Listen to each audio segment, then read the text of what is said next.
Friends, welcome to let's break it. मेरा नाम प्रीति है और आपका बहुत बहुत स्वागत है आपके इस चैनल पर, जहां पर हम एनटीए यूजीसी नेट पेपर 1 की तैयारी करते हैं हिंदी में। तो जिसने भी चैनल को सब्सक्राइब नहीं किया है, फटाफट से चैनल को सब्सक्राइब कर लीजिए। और इसी के साथ साथ आप हमारे टेलीग्राम चैनल से भी जुड़ सकते हैं। टेलीग्राम चैनल से जुड़ना इसलिए जरूरी है बिकॉज वहां पर जो है आपको रेगुलर क्लास के हमारे जो पीवाईक्यूज एमसीक्यूज जो भी हम करते हैं यहाँ पर, उसकी पीडीएफ, उसके नोट्स जो है आपको फ्री ऑफ कॉस्ट यहाँ पर आपको प्रोवाइड कराए जाते हैं। और हमारे टेलीग्राम चैनल का नाम है let's break NET JRF with Preeti. इस नाम से आप टेलीग्राम चैनल पे सर्च भी करेंगे टेलीग्राम पर जाकर तो आपको मिल जाएगा। और इसके अलावा मैं आपको वीडियो के डिस्क्रिप्शन बॉक्स में भी जो है इसका लिंक आपको प्रोवाइड करा दूंगी। तो फटाफट से जो है सब्सक्राइब कर लीजिए दोनों ही चैनल को, हमारे यूट्यूब चैनल को भी और साथ ही साथ आपके इस टेलीग्राम चैनल को भी। ये आप ही के लिए है। और हम जो मेहनत कर रहे हैं यहाँ पर, जो भी हम लोगों की साथ में मेहनत है, आप पढ़ रहे हैं और मैं आपको थोड़ी सी हेल्प कर देती हूँ, सिर्फ और सिर्फ आपकी ट्रिक्स और थोड़ी चीजें बताकर थोड़ा सा अपना एक्सपीरियंस शेयर कर देती हूँ जो कि मुझे अपने जेआरएफ से मिला था। तो उसी के लिए ये सब चीजें हैं। तो फटाफट से जो है क्या कर लीजिए, सब्सक्राइब कर लीजिए। और सब्सक्राइब करने के लिए आप जो रेड कलर का आपको यहाँ पर जो है बटन दिख रहा होगा, उसके ऊपर जो है क्लिक कीजिए और वहां पर जो है उससे आप सब्सक्राइब कर लेंगे। और साथ साथ वहां पर एक बेल आइकन है, उसको भी प्रेस कर दीजिए ताकि आपको रेगुलर नोटिफिकेशन भी जो है मिलता रहे। इसी के साथ साथ आप जो है हमारे इंस्टाग्राम ग्रुप से भी जुड़ सकते हैं, जो कि हमारे इस चैनल के नाम से ही है, let's break NET JRF with Preeti के नाम से ही है। वहां पर इसलिए जुड़ जाइए ताकि आपको जो है रेगुलर क्लास की अपडेट्स और आपके एग्जाम रिलेटेड अपडेट्स, जो भी एनटी से जो भी न्यू न्यू अपडेट्स आती रहती है उससे रिलेटेड, और साथ ही साथ आपकी पीएचडी से रिलेटेड भी अपडेट्स जो है हम वहां पर प्रोवाइड कराते हैं। तो फटाफट से जुड़ जाइए। चलिए, तो आज हम क्या करने वाले हैं। लास्ट क्लास में हमने देखा था पीवाईक्यूज ऑफ 2021। वहां पर हम सिर्फ 10 क्वेश्चन कर आए थे और मैंने कहा था आपको इसी टुकड़ों में छोटे छोटे हम वीडियोस में हम उसको क्या करेंगे, कवर कर लेंगे और पता भी नहीं चलेगा। तो आज हम क्या करने वाले हैं, पार्ट 2 करने वाले हैं, यानी कि 10 क्वेश्चन हम लास्ट वीडियो में कर आए हैं। तो जिसने भी वो वीडियो नहीं देखी है, फटाफट से जो है इस वीडियो के बाद वो वीडियो भी देखे। बहुत इंपॉर्टेंट क्वेश्चन थे वहां पर, हमने डीआई के क्वेश्चन करे थे 5, जिनका एक मैंने आपको कॉन्सेप्ट दिया था। उसको जो है जरूरी नहीं मैथ से समझना है, उसको आप दूसरे तरीके से भी, लॉजिकली भी आप उसको सॉल्व कर सकते हैं और आंसर आपके करेक्ट होते हैं। ठीक है, चलिए तो बढ़ते हैं आगे और 11वें प्रश्न की तरफ चलते हैं। 11वां प्रश्न है हमारा रीजनिंग का। क्या है, वाई। इसको ध्यान से पढ़ेंगे, आराम से पढ़ेंगे, समझेंगे कि क्या है। ठीक है, मैं बार बार बोल रही हूँ कि रीजनिंग, मैथ्स, इन चीजों से डरना बिल्कुल भी नहीं है। आपको बिल्कुल जो है इसको लॉजिकल तरीके से इसको सॉल्व कर लेंगे। ठीक है, तो क्या है, वाई से पढ़ लेते हैं, ध्यान से समझेंगे। इंग्लिश में भी दिया है तो इंग्लिश वाले बच्चे भी इसे ध्यान से समझे, क्योंकि देखिए पीवाईक्यूज दोनों के लिए जरूरी है। ठीक है, ये बेसिकली हमारा हिंदी के लिए ही है, लेकिन जो इंग्लिश में बच्चे जिनको थोड़ा बहुत हिंदी में भी समझना है तो वो लोग भी यहाँ पर, क्योंकि हमारा तो ये वैसे जनरली तो बायलिंगुअल ही चलता है ना, क्योंकि मैं आपको हिंदी और इंग्लिश दोनों में समझना, हमारे लिए कई शब्द ऐसे होते हैं जो हमें हिंदी में समझ नहीं आते, कई शब्द ऐसे होते हैं जो इंग्लिश में समझ नहीं आते हैं। तो उसी की वजह से जो है एनटीए की सबसे अच्छी बात यही है कि वहां पर आपको क्वेश्चन हिंदी और इंग्लिश दोनों में मिलते हैं। और ये फायदा है हमारे लिए, जहां पर हमें हिंदी में समझना है तो हम इंग्लिश का सहारा ले सकते हैं और जहां पर इंग्लिश में समझना है वहां हिंदी का सहारा ले सकते हैं। तो फटाफट से पहले क्लास को शेयर कर दीजिए। क्वेश्चन 1 आज का जो है पहला प्रश्न हम शुरू करने जा रहे हैं। उससे पहले जो है, जो लोग नए हैं, जो लोग अभी जुड़े हैं, फटाफट से शेयर कर दीजिए। और जिन लोगों ने कर दिया है उसको थैंक यू सो मच, और जो लोग करने वाले हैं उनको भी थैंक यू। चलिए, तो प्रश्न है हमारा, y से x उतना ही छोटा है। पहले तो दो लोग हैं, कौन है भाई, y है और ये क्या हो गया भाई, एक सेकेंड, y है और x है। ठीक है, दो लोग हैं आपके पास, कौन कौन है, एक तो आपका y है और एक आपका x है। ठीक है, दो लोग हैं। तो क्या कह रहा है, y से x उतना ही छोटा है जितना वह z से बड़ा है। y से x, पहले तो ध्यान से समझ लेना है, y से x, तो पहले कौन है, बड़ा छोटा कौन है, तो y से x कह रहे हैं, तो y से x उतना ही छोटा है। y से x छोटा है तो पहले कौन आएगा, y आ जाएगा, और इससे छोटा कौन है, x है, तो x आ जाएगा। y से x उतना ही छोटा है जितना वह z से बड़ा है। z से बड़ा है, y से x उतना ही छोटा है जितना वो z से बड़ा है। तो z से बड़ा है तो z तो सबसे बाद में चला गया। ठीक है, तो ये इस तरीके से तो सीक्वेंस बन गया भाई इनका, पहले y फिर x फिर z। ठीक है, ये सीक्वेंस आ गया। आगे क्या कह रहा है, पहले सबसे पहले यही करना होता है हमें, सीक्वेंस बना लो, बिठा लो इनको अच्छे से। फिर यदि y और z की आयु का योग 30 है, y और z, अब हमें कौन कौन दे रहा है, ये दोनों दे रहा है पहले। तो y और z की आयु का योग कितना बता रहा है हमें, y और z की आयु का योग है हमारे पास y प्लस z।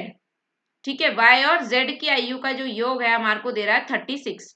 इनका जो ऐड करेंगे इनकी उम्र को तो कितनी आ जाएगी, 36 वर्ष आ जाएगा, 36 ईयर्स। ठीक है, आगे क्या कह रहा है, तो x की आयु आपको याद करनी है। x कितने साल का हुआ, तो x की आयु क्या है ये बताना है। ठीक है, तो यहाँ पर हमें जब इन दोनों की पता है और इन दोनों का जो टोटल है वो हमारे पास 36 आ रहा है। देखो मैं आपको यहाँ पर फिर बोल रही हूँ कि मैं आपको फॉर्मूलाज की तरफ नहीं लेके जाऊंगी, फॉर्मूलाज की तरफ नहीं खींच के ले जाऊंगी, वो हम तब करेंगे जब हम प्रॉपर क्लास करेंगे रीजनिंग की, या फिर लॉजिकल रीजनिंग, या फिर मैथ्स, या फिर डीआई करेंगे तब। यहाँ पर जो है मैं तरीका बताऊंगी सीधा सीधा आपको कि कैसे आप कम समय में आसानी से जो है कर सकते हैं ट्रिक लगाकर। और ये ट्रिक आपकी जो है 99% तो या फिर 90% तो कारगर हो सकती है, लेकिन 10% या 1% जो है गलत भी हो सकता है। मीन्स गलत हो सकता है, इसका मतलब ये नहीं कि गलत ही होगा, वहां पे हम फॉर्मूला पुट करके देखेंगे जहां पर हमें जो है प्रॉब्लम लगेगी कि ये चीज गलत आ रही लग रही है हमें। ठीक है, वहां पर फॉर्मूले को पुट करके देखना पड़ता है, फॉर्मूला जो होते हैं इससे रिलेटेड। चलिए, तो क्या कह रहा है, वाई प्लस जेड क्या है भाई, दोनों का जो एज है वो दोनों का मिलाएंगे तो ऐड करेंगे तो आएगा 36, यानी कि 36 साल। तो x का क्या होगा, जब इन दोनों के तीनों के बीच में, इसके बीच में जो गैप है, इन दोनों का जो गैप है वही गैप इसके बीच में भी है, इन दोनों का प्लस, या ऑप्शन से जाएंगे। क्या करेंगे, मैंने पहले ही बोला था आपको ऑप्शन के साथ जाना सबसे आसान और अच्छा तरीका होता है। 15 15 और 2 नंबर को लेंगे, क्या दोनों के बीच में बराबर आ पाएगा। यहाँ पर एक ऐसा नंबर 36 जो बना दे, ऐसा नंबर ढूंढिए जो बराबर भी रहे। मुझे तो यहाँ पर 18 लग रहा है, तो करके देख लेते हैं। दोनों की जगह पर 18 रखेंगे, दोनों को प्लस करेंगे, 18 18 36 हो गया आपका। ठीक है, 18 18 कितना हो गया, 36 हो गया। ठीक है, अब दोनों के बीच में बराबर का समान वो है, बताया ना यहाँ पर y से x उतना ही छोटा है जितना z से बड़ा है। ठीक है, तो इससे जितना छोटा है, यानी कि इससे ये अगर मान लो ये जो है बराबर बता रहा है कि इतना छोटा है इतना बड़ा है, तो x कितने का होगा, मान लो ये 18 साल का है। ठीक है, x को ले लेते हैं हम 18 ईयर्स का, तो ये इससे बड़ा है, और इन दोनों का योग बताया जा रहा है कितना, इन दोनों का योग जो है वो बताया जा रहा है आपको 36। ठीक है, कितना बताया जा रहा है, 36। अगर हम इसको क्या ले लेते हैं भाई, इसको जो है हम ले लेते हैं क्या, इसको 18 साल का ले लेते हैं, तो इन दोनों के बीच का जो गैप है वो क्या हो जाएगा, ये अगर मान लो इन दोनों के बीच में 36 का गैप 36 है, तो दोनों का जो इक्वालिटी है वो ऑलमोस्ट सिमिलर है। मतलब क्या बोल रहा है कि y से x उतना ही छोटा है जितना, मान लो अब ये 18 साल का है और यहाँ पर कोई भी नंबर ले लो एक, इन दोनों का जो सम है वो बराबर होना चाहिए। ठीक है, तो आप करके देखिएगा, इसका आंसर ऑप्शन नंबर सी है, इन दोनों का सम जो है वो बराबर मतलब 36 आना चाहिए। तो कैसे कैसे आ सकता है, ठीक है, इन दोनों का गैप भी बराबर होना चाहिए। तो क्या नंबर ले सकते हैं 36 बनाने के लिए, तो यहाँ पर ऑप्शन जो है आपका वो है 18। ठीक है, इसके ऊपर हम अच्छे से रीजनिंग की क्लास करेंगे, तब मैं आपको रीजनिंग समझाऊंगी, पढ़ाऊंगी अच्छे से। ये क्वेश्चंस बहुत पूछे जाते हैं, एज वाले रिलेशन वाले क्वेश्चन बहुत आते हैं, तो अभी हम ज्यादा डीप पे नहीं जाएंगे। ठीक है, तो इसका आंसर मैं सिर्फ बता रही हूँ आपको, तो आंसर है ऑप्शन नंबर सी, यानी कि 18। चलिए, अगला प्रश्न है 12, सतत विकास रिपोर्ट यानी कि 2020 के अनुसार एस डी एस एसडीजी सूचकांक के आधार पर सर्वोच्च स्थान वाला देश कौन सा है, according to sustainable development report. यानी कि एसडीजी जो रिपोर्ट्स आती है हर साल आती है आपकी, उसके अनुसार पूछ रहा है कि जो है सर्वोच्च स्थान रखने वाला देश कौन सा है। तो भूटान, न्यूजीलैंड, स्वीडन, या फिर यूनाइटेड किंगडम, क्या है, फटाफट से ऑप्शन आपके सामने है, आंसर बताइए कौन सा है। So the answer is option number C. इसका आंसर है ऑप्शन नंबर सी, यानी कि स्वीडन। स्वीडन है। आई होप सबने कर लिया होगा, ये बहुत ही टिपिकल क्वेश्चन होता है, बिल्कुल डायरेक्ट क्वेश्चन है, याद ही करने पड़ेंगे आपको ये। ठीक है, इसमें कोई लॉजिक नहीं है। क्वेश्चन नंबर 13, निम्नलिखित में से किस जल जनित रोग के प्रसार के लिए जल से प्रत्यक्ष संपर्क की नहीं वरन एक वाहक यानी कि होस्ट की आवश्यकता होती है, वो कौन सा जो है जल जनित रोग है, हैजा, मलेरिया, सिस्टो मियासिस, या फिर ट्रकोमा। तो क्या है, कौन सा वाला है, कौन सा रोग है, बहुत ही लॉजिकल क्वेश्चन है, सिंपली है, सिंपल है, जनरल लाइफ से जुड़ा हुआ है। कौन सा ऐसा है जिससे डायरेक्ट हमें पानी के कांटेक्ट में आने की जरूरत नहीं है, तो the answer is option number B. Malaria ऐसी जो बीमारी है, मलेरिया ऐसा रोग है जो जल से जनित है, और उसके लिए हमें डायरेक्ट पानी के कांटेक्ट में आने की भी जरूरत नहीं होती है। प्रश्न संख्या 14, नीचे दो कथन दिए गए हैं, काफी लंबे, देखिए काफी लंबे लंबे क्वेश्चन है, कई बार हम इनको देखकर भी परेशान हो जाते हैं, तो परेशान नहीं होना, आराम से उन्हें पढ़ना है एक एक करके। इसमें दो कथन आपको दिए गए हैं, ठीक है, दो कथन दिए गए हैं, उसके अकॉर्डिंग आपको ऑप्शन चूज करना है कि इनमें से करेक्ट जो है, क्या दोनों कथन सही है या दोनों कथन गलत है, या दोनों में से कौन सा करेक्ट है वो, या दोनों में कौन सा करेक्ट है और कौन सा गलत है। चलिए, कथन एक पढ़ते हैं।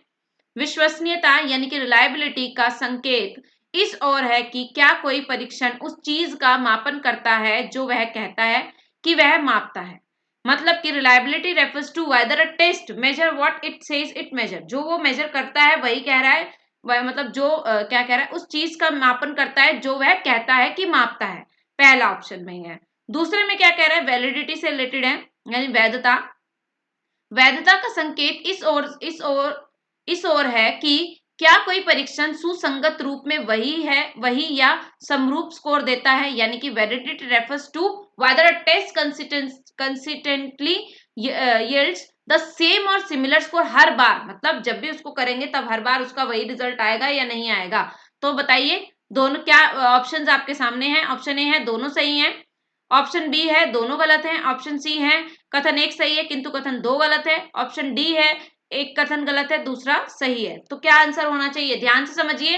रिलायबिलिटी और वैलिडिटी को हम बहुत अच्छे से समझ कर आ चुके हैं, जिसने भी जो है हमारी लास्ट क्लास हम जो है research aptitude ICT communication already finish करके आ चुके हैं। रिसर्च एप्टीट्यूड को हमने बहुत डीप में अच्छे से समझा था, जहां पर हमने ये सारे पॉइंट्स देखे थे। आईसीटी को जो है हम जो है आईसीटी और कम्युनिकेशन हमने पॉकेट कोर्स में किया है, जो कि बहुत कॉन साइज में 3 से 4 क्लासेस में हमने उसे फिनिश किया है, लेकिन बहुत ही अच्छे से एग्जाम ओरिएंटेड किया है। और अभी हम जो है टीचिंग एप्टीट्यूड पढ़ रहे हैं, उसे भी हम इसी तरीके से खत्म करेंगे। तो जरूर देखिएगा, उसको भी हमने ऑलमोस्ट खत्म ही कर लिया है। तो जिसने भी वो क्लासेस नहीं देखी है जरूर इस क्लास के बाद देखिएगा। चलिए बताइए तो क्या है।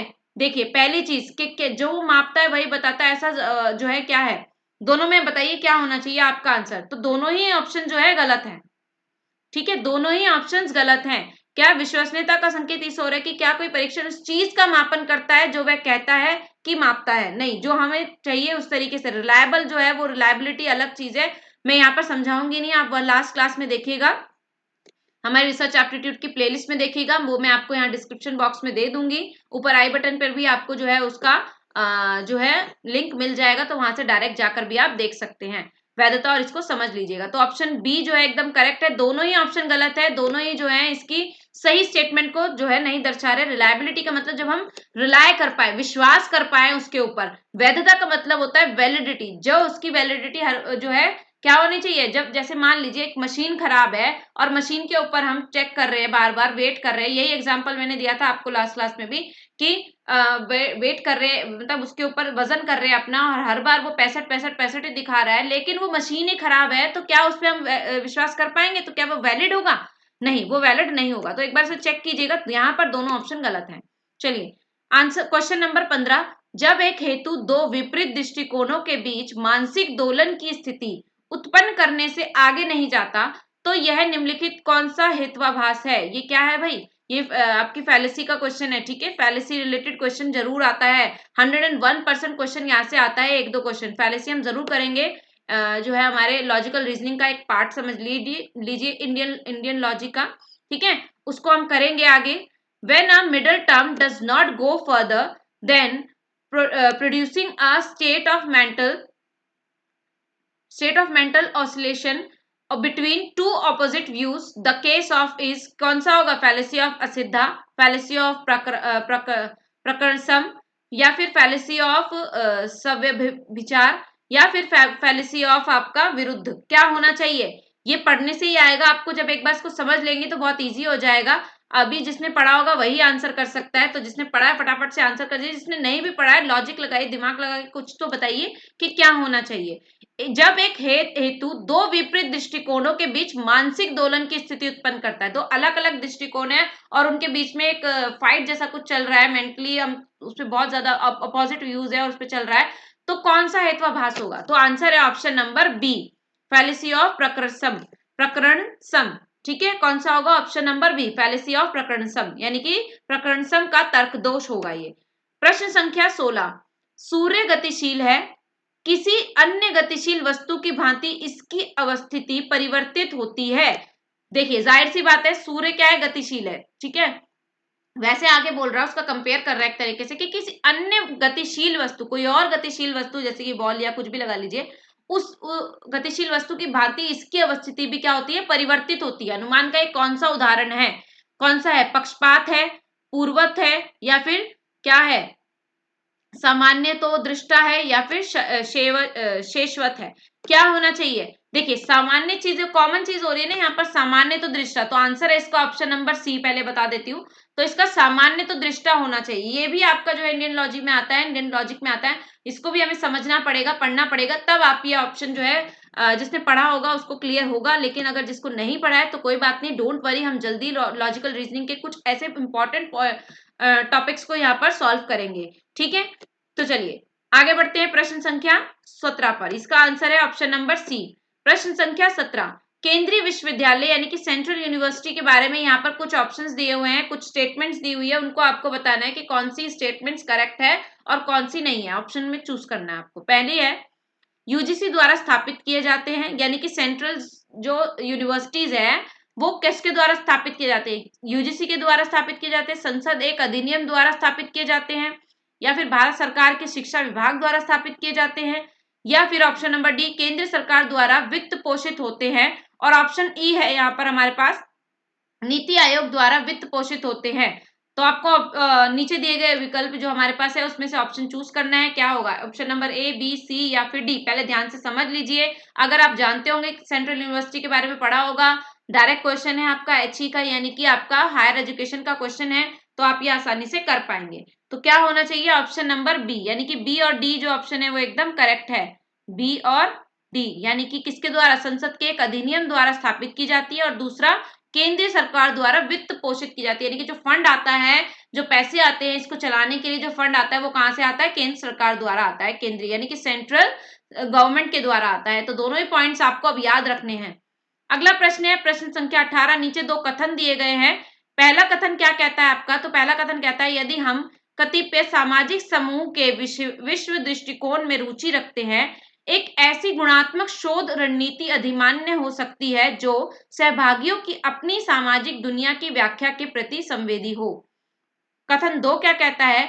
यदि किसी शोधकर्ता की रुचि ऐसे विषय में है जिस पर अतीत में बहुत कम या कतई शोध नहीं हुआ है, मतलब या तो बहुत कम हुआ है या फिर बिल्कुल भी नहीं हुआ है, तो मात्रात्मक शोध करना अधिक सुगम होगा, क्योंकि ऐसा बहुत कम पूर्व साहित्य होगा जिससे सहायता मिल सके।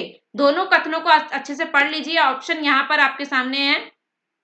ऑप्शन ए दोनों सही है, दोनों गलत है, एक सही दूसरा गलत, एक कथन एक गलत दूसरा सही। बताइए फटाफट से, आराम से पढ़िए इसको एक बार, आराम से इंग्लिश हिंदी दोनों में पढ़िए जहां से आपको कोई शब्द समझ ना आ रहा हो। पहले में क्या कह रहा है कि यदि कोई कतिपय सामाजिक समूह के विश्व दृष्टिकोण की रुचि रखता हो तो गुणात्मक शोध रणनीति को मान लेना चाहिए।